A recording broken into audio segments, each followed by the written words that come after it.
Halo GP Mania, selamat datang kembali di channel Bramba. Di video kali ini, saya telah menyiapkan informasi seputar dunia balap MotoGP yang pastinya terupdate untuk Anda. Selamat menyaksikan.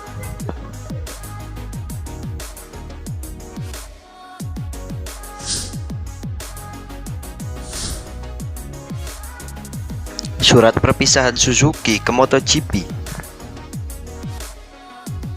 Suzuki menyatakan mundur dari MotoGP setelah musim 2022. Berikut surat perpisahan dari Toshihiro Suzuki. Sudah sejak awal Mei 2022, isu Suzuki mau cabut dari MotoGP merebak. Ketika itu, mereka masih lakukan pembicaraan dengan Dorna. Perusahaan otomotif Suzuki sedang dalam pembicaraan dengan Dorna terkait kemungkinan mengakhiri partisipasinya di MotoGP pada akhir musim 2022. Bunyi pernyataan pabrikan Jepang itu dari situs resminya. Suzuki diyakini dalam situasi finansial yang kurang ideal akibat pandemi berkepanjangan dan perang Ukraina dan Rusia, maka menarik diri dari ajang MotoGP dinilai jadi jalan terakhir. Dalam keterangan yang diterima Detik Sport dari Suzuki, Presiden Suzuki, Toshihiro Suzuki, melansir pernyataan cabutnya tim mereka dari MotoGP.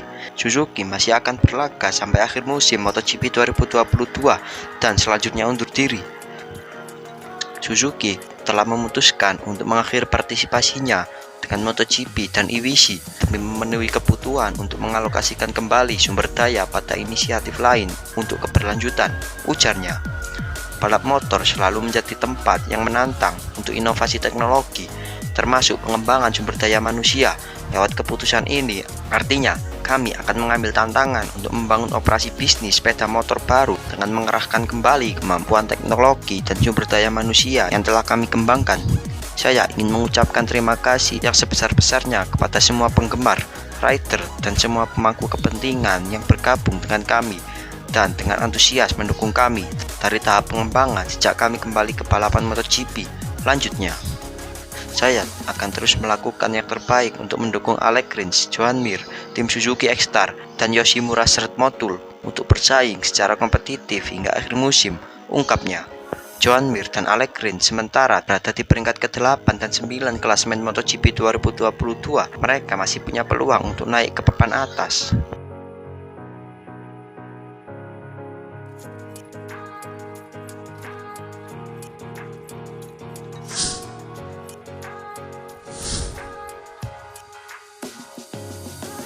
Gigi Dalinya kecewa Miguel Oliveira batal gabung Ducati lewat Gresini.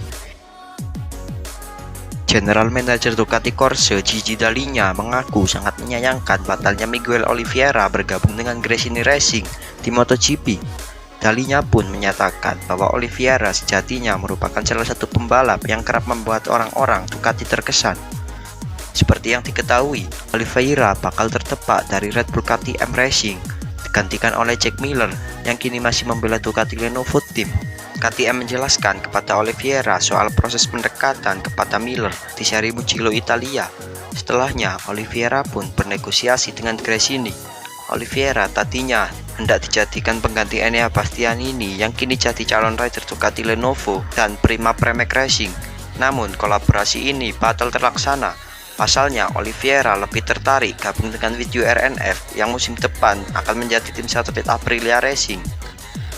Dalinya menyatakan tak bisa menyajikan kontrak pabrikan dan motor Desmo CTG Spectre anyar untuk Oliveira. Alhasil, diskusi hanya berjalan di antara rider Portugal itu dan manajemen Gresini. Sayangnya, kesepakatan batal diraih. Akhirnya, Gresini menjatuhkan pilihan kepada Alex Marquez. Diskusi final terjadi di antara Miguel dan Gresini, bukan Ducati. Tapi, tim mereka lah yang harus mengambil keputusan final. Kami sendiri bakal senang jika Miguel bisa mengendarai motor kami pada masa depan, ujar Dalinya kepada Speedweek, Rabu 13 Juli 2022. Miguel adalah pembalap yang saya sangat sukai, tapi bukan saya saja yang suka. Semua orang di Ducati menyukai gaya balapnya, begitu juga perilaku dan mentalitasnya. Miguel jelas merupakan salah satu opsi terbaik kami, lanjut pria Italia yang juga ex-direktur teknik Aprilia tersebut. Belum ada pengumuman resmi soal kolaborasi Oliveira dan RNF Aprilia. Namun, ia dikabarkan sudah tekan kontrak 2 musim. Lewat MotoGP.com, ia mengaku punya kans bertahan di KTM lewat Tax3. Meski begitu, ia menolak. Ia malah senang bisa diskusi dengan Gresini karena kini ia tahu cara tim lain menilai talentanya. KTM mengerahkan segalanya demi mempertahankan saya lewat Tax3. Namun, saya jelaskan bahwa ini hal yang tak saya inginkan. Tim pabrikan adalah tempat di mana saya bisa memberikan kontribusi terbesar. Juga tempat saya bisa meraih kembali hasil oke dan membuktikan saya bisa bekerja dengan baik, tutur Oliveira. Saya ingin terlibat dalam proyek ini beberapa tahun lagi dan membawa motor kami ke level yang lebih tinggi. Kami terdepak seperti ini berarti ada peluang lain bagi saya. Menyenangkan bisa diskusi dengan pabrikan-pabrikan lain. Saya bisa mendengarkan perspektif mereka karena saya tak pernah mendengar opini mereka soal saya, tutupnya.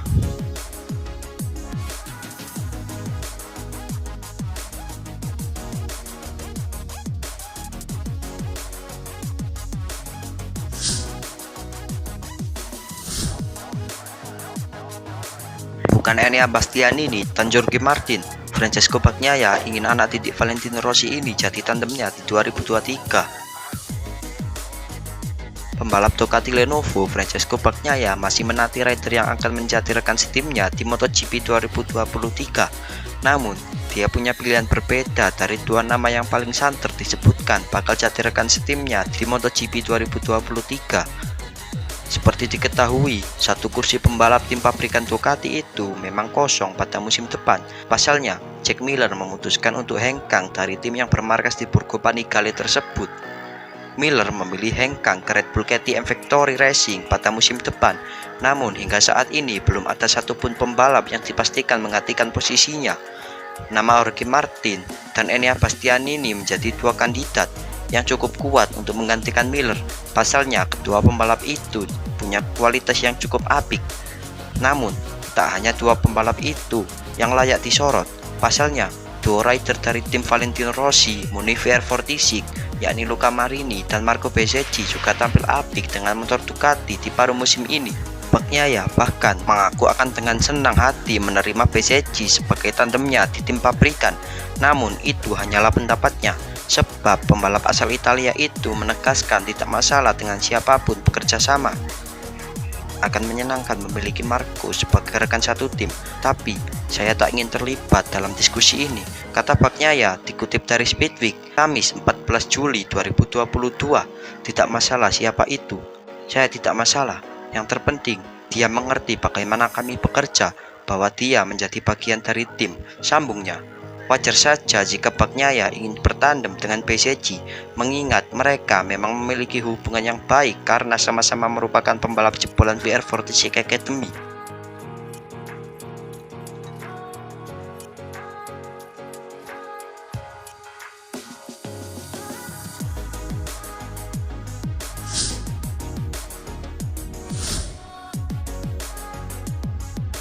Yamaha disarankan gelar tes MotoGP kedua untuk Toprak Razgatlioglu.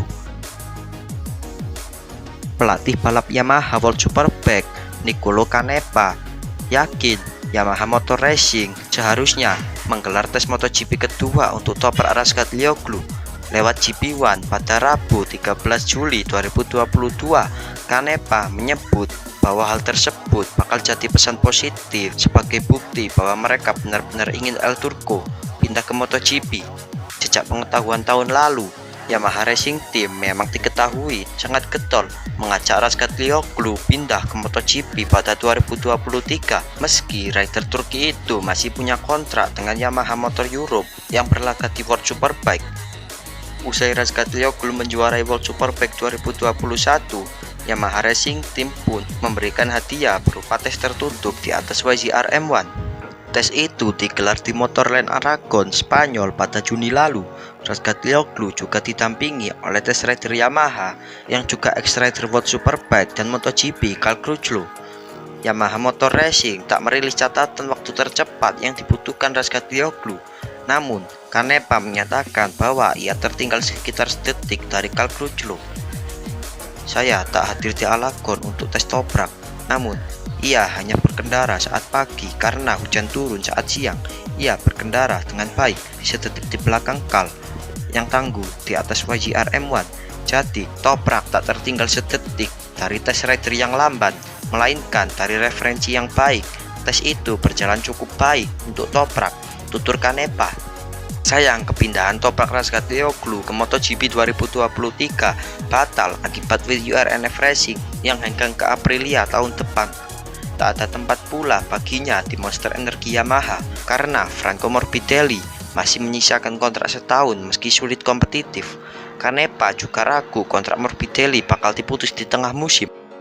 Maverick Vinales yang kerap menang dengan Yamaha hengkang pada pertengahan 2021, jadi apapun bisa terjadi. Tapi saya rasa sulit bagi Toprak. Orang-orang Yamaha, termasuk saya, ingin Franco Morbidelli kembali melaju cepat seperti 2020. Apapun bisa terjadi, tapi saya tak melihat skenario yang memungkinkan bagi Toprak, ujarnya. Namun, Kanepa meyakini bahwa Yamaha Motor Racing harus kembali menggelar tes kedua bagi rider berusia 25 tahun itu untuk menunjukkan kesungguhan mereka dalam memboyong Razgatlioglu. Tes kedua bakal jadi pesan yang bagus atau ketertarikan besar pada Toprak.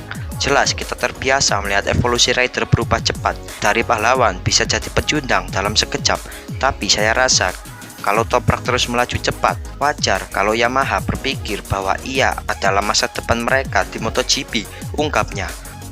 Toprak meraih gelar juara World Superbike yang sudah lama dinantikan Yamaha, dan ia sosok menakjubkan mengingat tak mudah menggelar tes MotoGP akibat regulasi yang ketat. Juga tak mudah mengajak Toprak tes sering-sering, tapi itu bakal jadi pesan yang bagus dari Yamaha. Tutup pria yang menjadi rider W2GRT RNF Moto E dan Yard EWC ini.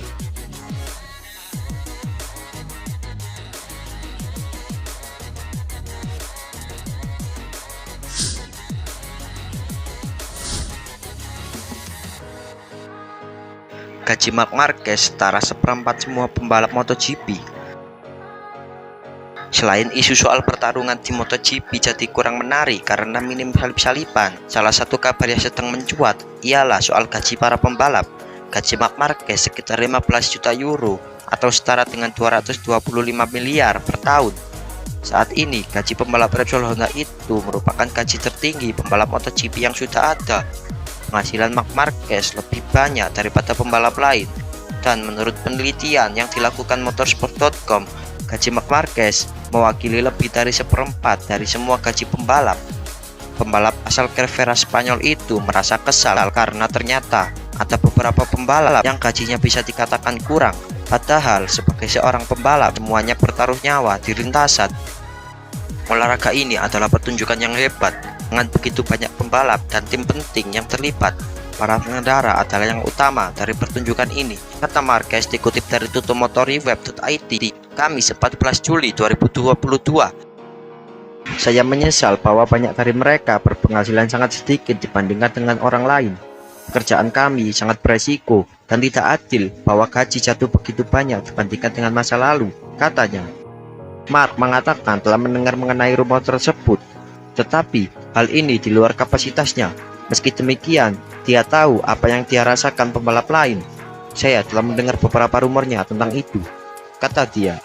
Kami benar-benar tahu apa yang pantas untuk semua pembalap lain. Mereka semua melakukan apa yang mereka sukai dengan mempertaruhkan nyawa mereka, kata Marc.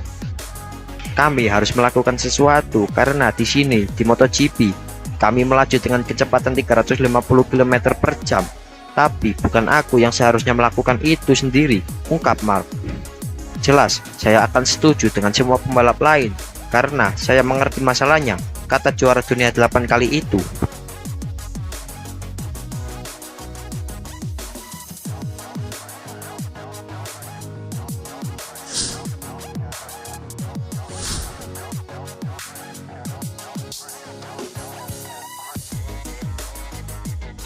Sekian dulu video kita hari ini. Sampai jumpa di video selanjutnya. Saya Bram Bang and see ya.